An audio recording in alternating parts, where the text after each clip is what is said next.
We've worked our whole lives, saved and invested just to achieve financial freedom, and been led to believe that instead of painting the perfect financial picture, everyone's plan is the same. But the truth is, no one is like you, and you deserve a financial strategy just as unique as you are. How do you navigate the complexities and volatility of a financial environment that just never sits still? And how do you find the guidance you need? Who do you trust with the wisdom to paint your financial masterpiece?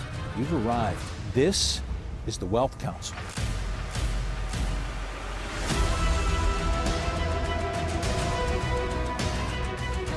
And welcome to the Wealth Council. I'm Brad Johansson with independent advisors from around the country. Stuart Willis from Arizona, Colorado, Nevada.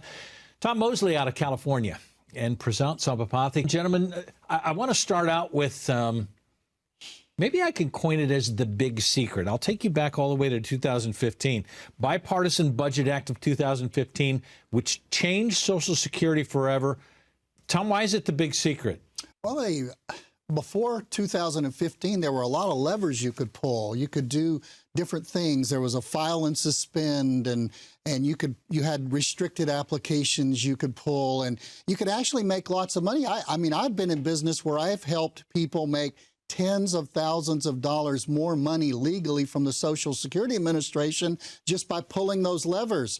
Well, what they did was they pulled the cord on all those levers, and now they pretty much gutted it. They took out the loopholes, and so now it's pretty much just when you turn it on, you can maximize it by waiting until you're 70, but the key word now is when are you going to optimize it for the best time for you, because all of those little loopholes are gone. If this is the big secret, Stuart, and people are sitting and saying, okay, so this means that I do nothing with my Social Security, right? The government will tell me what to do? Well, here's the thing, and here's the problem. Look, I used to do big live workshops in Arizona, in Las Vegas, and we used to talk only about Social Security filing options, right?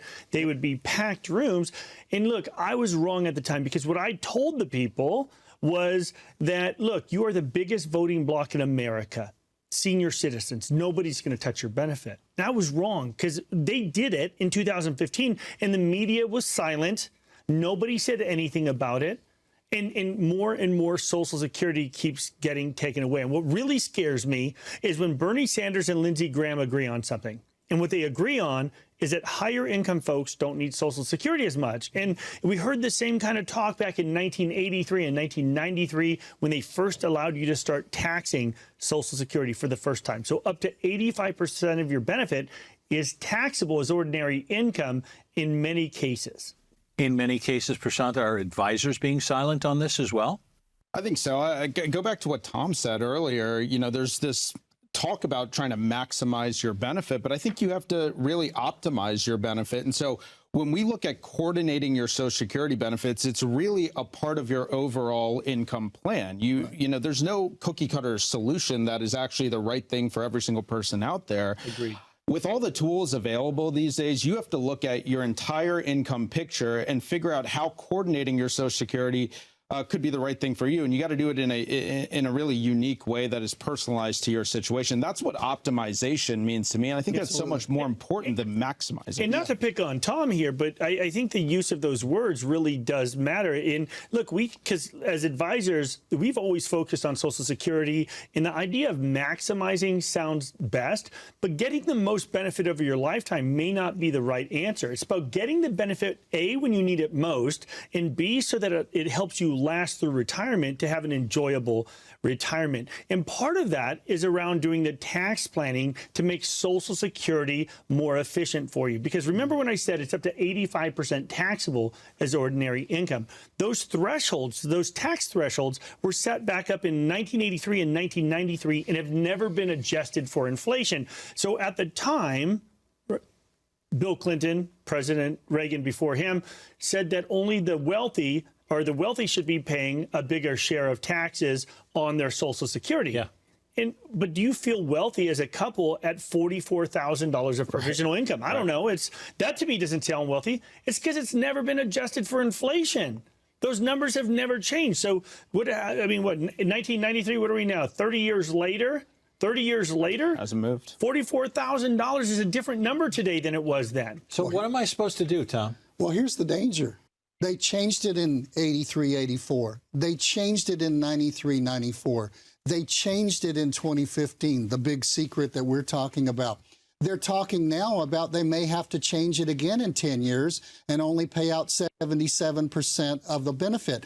And across the country, Social Security, normally, depending on what survey you look at, is about 40% of the average American's income. So if they're going to change that again, and there was an article recently that said that's going to impact each individual $8,000 to $17,000 per year. If they're going to potentially change it again, because they've done it before, we all thought they wouldn't, what are you going to do about it in your plan? And you need to be working with an advisor to say, this is how we're going to react to the changes of 2015, and this is how we're going to react to the taxes, but how are we going to react in our household if they do drop Social Security benefits to 77% of what it is now? 𝗱𝗃𝗀, you said this is not a cookie cutter thing. How do you hedge for the change right now in 2023? It's all about being able to map out kind of where your income is going to come from, but also looping in the other parts of the situation. Like, you can't ignore the tax consequences of Social Security relative to the rest of your retirement income plan. And I think when we talk about not having a cookie cutter plan, you have to loop in things like taxes, Medicare, and your investment portfolio as a part of your income plan as well. Yeah, and I think the solution here is, like 𝗱𝗃𝗀 said, like Tom says, to have a plan, have it now. And look, you have to deal with the facts that we know are true today. Okay, what we know today is that we are in one of the most efficient tax windows in history right now. Okay, and the Tax Cut and Jobs Act is going away at the end of 2025 if Congress doesn't act. So one of the plans involves creating a real tax plan for yourself so that when you're pulling out your retirement funds, if you've done your job and put your money away into an IRA and a 401k, you did what you were told, that maybe it makes sense to now have a plan to diffuse that tax time bomb over the next 3 years, so that when you pull out your money, you're not having to do a tax calculation for how much Social Security tax you have to pay now. Because the one thing you don't want to do is you don't want to die with all this money and never get to enjoy it. I'm telling you, it's one of the most miserable things where people realize what they sacrificed to get there, and now they can't even enjoy it because of their fear of paying the tax man. All right, you used the word optimization and maximization, Stuart, Tom, 𝗱𝗃𝗀, thank you so much. Have you utilized this? Call the number below or scan the QR code. And here's what we'll do. You'll receive the Wealth Council Social Security Maximization Report, and you can find plenty of opinions on the right time to file your Social Security. Truth is, your retirement plans aren't like anyone else's. So call the number below, scan the QR code, and receive your own Wealth Council Social Security Maximization Report right now. And the Wealth Council continues after this. Next, we analyze the value of a financial advisor. Do they really outperform the do-it-yourself investors on average? Stay tuned. Should you start taking your Social Security benefits at 62, at full retirement age of 66 or 67, or at age 70? The decisions you make on Social Security can affect how much you pay in taxes and how much you receive in your lifetime for you and possibly your spouse. Unfortunately, the Social Security office is not allowed to give you financial planning advice. Get your own tailored retirement income and Social Security report from the Wealth Council by scanning the QR code below. Income planning can be complex, but it doesn't have to be. Get your own personalized Social Security Maximization Report, your roadmap to financial independence from the Wealth Council. By answering just a few questions, we will generate your Social Security report that is easy and secure, and we'll send you a tailored report that unveils your optimal Social Security strategy. Call the Wealth Council at 844-463-3466 or use the camera on your smartphone to scan the QR code below to receive your personalized Social Security Maximization Report from the Wealth Council. Welcome back to the Wealth Council. I'm Brad Johansson with Stuart Willis from Nevada, Colorado, Arizona, Chance Robinson out of Orlando, Florida. Gentlemen, I want to talk about a Vanguard study that came out about financial advisors, which you may know something a little bit about. We gave $500,000 self-managed. So a lot of do-it-yourselfers in this day and age, right? We have access to a lot of information. We know a lot more, or we think we know a lot more. The Vanguard study, those who were do-it-yourselfers with $500,000 were able to amass $1.69 million in 25 years. But if that $500,000 went to an advisor, they were able to amass $3.4 million in 25 years. What's your take, Stuart, on that study and why it's so important to have an advisor instead of do it yourself? Well, it's an interesting study out of a great company that really was founded on the principle of don't hire an advisor, just let it ride on the indexes and you'll be fine, right? So Vanguard's a great company. I know we use some of their positions in some of the portfolios we use. Full disclosure, great company. But it's an interesting position, okay? Very interesting position because I think oftentimes what happens to them psychologically is they get misled into how good they really are at managing money. Because look, for the last decade, a blind chicken could have made money in the market. So it makes people feel like they understand what's really going on. And I think that there's a lot of flaws in there that can really expose you to some risk if you don't have somebody guiding you. Well, the bigger question here is understanding the need and the use for an advisor. Like we all understand, like not all advice is created equally either. You know, you have certain advisors that really focus on that accumulation stage, and then other advisors that focus on the preservation and distribution stage. So there's different aspects to the advice. I always tell people you have to look at, it's not so much about what I can make in a year. More importantly, it's what can I keep in a year? I mean, if I lose 30%, right, it's going to take me a 43% return to turn around and make that back up. Yeah. Whereas when I'm in the situation that I need to keep what I got, now we're talking about a whole different set of advice that needs to take place. All right, and do-it-yourselfers, here's the biggest deterrent. This, according to an NAPA study, it says the biggest deterrent is cost. It costs me too much to go to. Why do you smile at that? Because I always like to I liken this to this. You'll go out to eat, right, and you'll tip the waiter 20% for bringing you your food back and forth from the kitchen to your table and your drinks. But the guy who's managing your retirement and your lifestyle and your savings, you know, you want to nickel and dime at 1%, 2%. Like, I am all for, if you're paying somebody to lose money, absolutely, you don't need to do it. You could lose money for free, right? But if this guy is gonna, you know, if he's gonna charge me 2%, but he's outperforming every other advisor here by 30, 40% a year, does it warrant the 2%? Do you hear the same thing? Yeah, you know, I think it's interesting. I think fees matter, and it's interesting. I mean, just remember, you know, a lot of these studies, people are very fee conscious because that's what they're conditioned to think about. The concern I have is this, especially for the do-it-yourselfers. You know, we are in this really weird divided world politically right now. Different people see the world differently. Yep. And look, most people, when they put together a portfolio, obviously they see the world through their own eyes. They can't see it through Chance's eyes or your eyes. They see it through their own. And we see the same thing with other financial advisors, where a lot of financial advisors will go to their client and they'll say, hey, you know what? I really like this stock or this fund. Let's go ahead and put your money in there. And people will put their entire life savings into the hands of one human being. And my question to you is this, guys: what if he's wrong? What if he gets it wrong?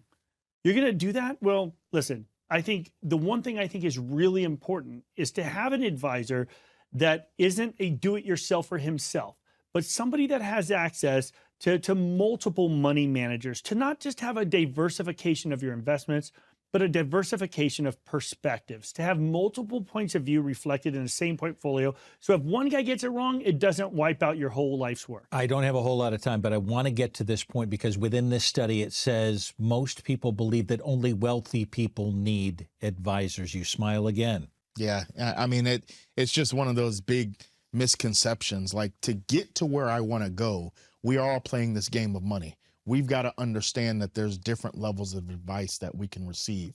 It doesn't matter if I've got $10,000 or $10 million in the bank. If I want to grow and I want to preserve and there's certain things that I want to accomplish, we're going to work off of the same advice. This is the time where you need a plan and you need to develop a risk tolerance. Do you know what your risk tolerance is? It's so important. Your financial advisor's idea of risk, is it the same as yours? How do you know?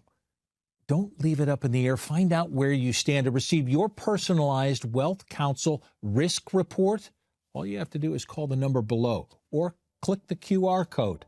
Up next, a health event can devastate a retirement plan. Hear 𝗱𝗃𝗀𝗃𝗀𝗃𝗀 cautionary tale and why planning for a health event is so crucial in retirement. Stay tuned, you won't want to miss this. Are you preparing to make your retirement funds work for you while not taking too much risk? While there is no substitute for sitting down with an independent financial advisor, why don't you learn the strategies of investing as well? Call for your free retirement investing guide from the Wealth Council right now to learn about investment strategies that align with your goals. Call for your free retirement investing guide from the Wealth Council right now. 844-463-3466. That's 844-463-3466.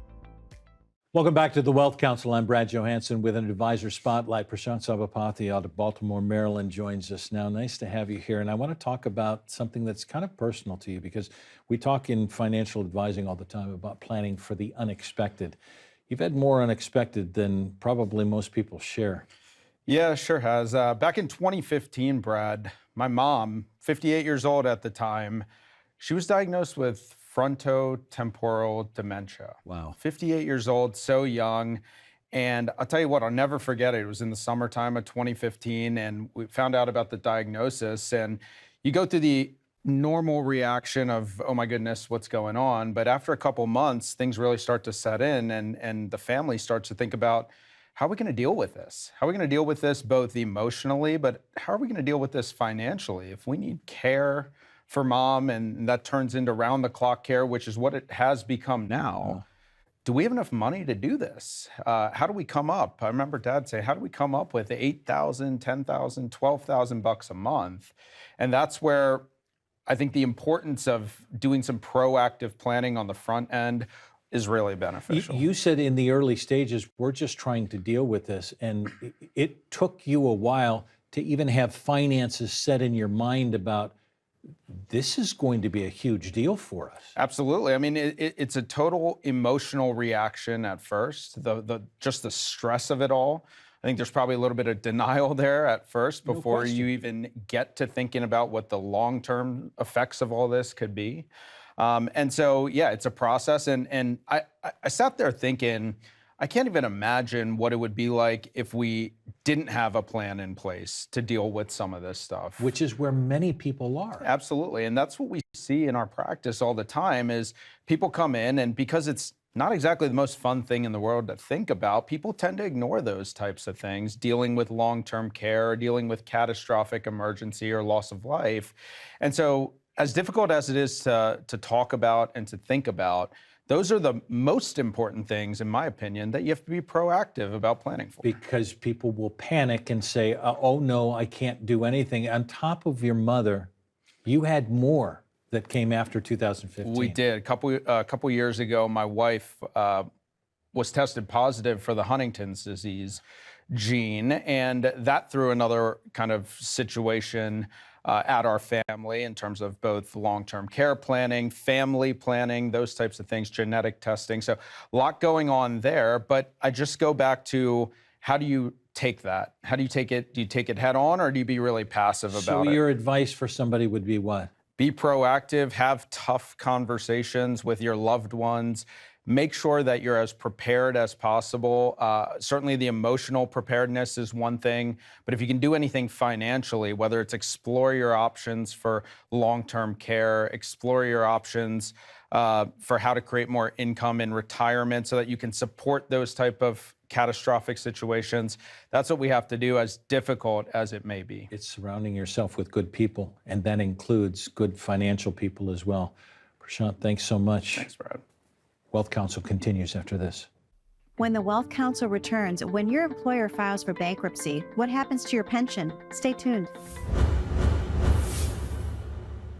Are you preparing to make your retirement funds work for you while not taking too much risk? While there is no substitute for sitting down with an independent financial advisor, why don't you learn the strategies of investing as well? Call for your free retirement investing guide from the Wealth Council right now to learn about investment strategies that align with your goals. Call for your free retirement investing guide from the Wealth Council right now. 844-463-3466. That's 844-463-3466.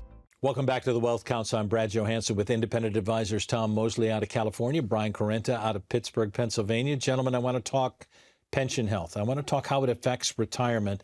I want to talk about what we have seen in the recent news. We've talked about Yellow Corp and the shipping giant filing for bankruptcy and what that means for pension people, both going into retirement and those already retired. But I want to cite something from the CEO of Grit Capital, most recently saying that bankruptcies in the U.S. rose by 30+% over the past 12 months. We are already on track, and this is a quote, to double the mega bankruptcies compared to last year, citing Bed Bath & Beyond, Rite Aid, 𝗱𝗡 Financial, all large companies seeking bankruptcy protection.